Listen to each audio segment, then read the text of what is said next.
આપણે આવી ગયા જુબેલી માર્કેટે.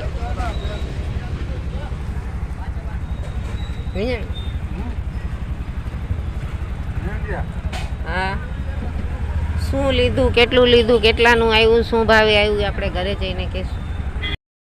જુબેલી માર્કેટમાંથી આપણે લીધું 60ના કિલો લીંબુ, 40નો 500, કોબીજ 50ના 2 કિલો, બટેટા 20 રૂપિયાનો સરગવો, ભીંડો, મરચાં, રીંગણા,